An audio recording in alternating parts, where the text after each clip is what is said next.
ओ बिसर गेलो। ओ महाराज काजक घर न छे, फुर्सत कहाँ। कहत रही जे कन्या सासुर आबि गेली, गुना मुना पर सा गेले, साँझ भ गेले। आ बोर जता कोबर मुदा जता कोना बहिन से चौकठ घेर के बैसल छथिन। पाई जाय भाया बहिन में की गप होइ छै से सुनल जाओ। हाँ एगो बात, अपने कार्यक्रम नीलम कैसेट्स श्री कृष्ण कुमार चौधरी जी के सौजन्य से देख रहा छी। हमरा आज्ञा दिल जाओ। प्रणाम, फिर भेंट हेतै। प्रणाम।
नहीं लब रुपैया बहन साड़ी तलिया, नहीं लब रुपैया बहन साड़ी तलिया।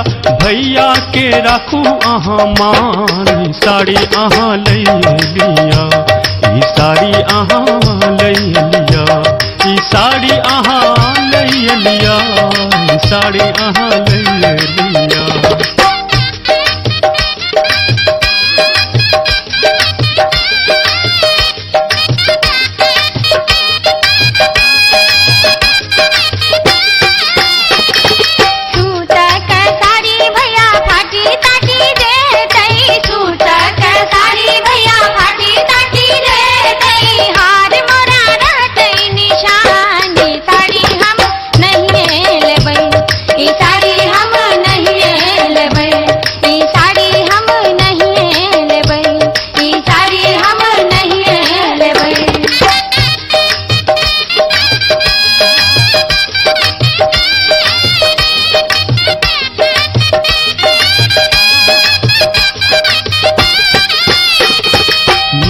घर बार देखी ब्याह करह अब, नीक घर बार देखी ब्याह करह अब। जिंदगी भर लैत रहब नाम, बहिन अहाँ राखू ईमान, बहिन अहाँ राखू ईमान, बहिन अहाँ राखू ईमान, बहिन अहाँ राखू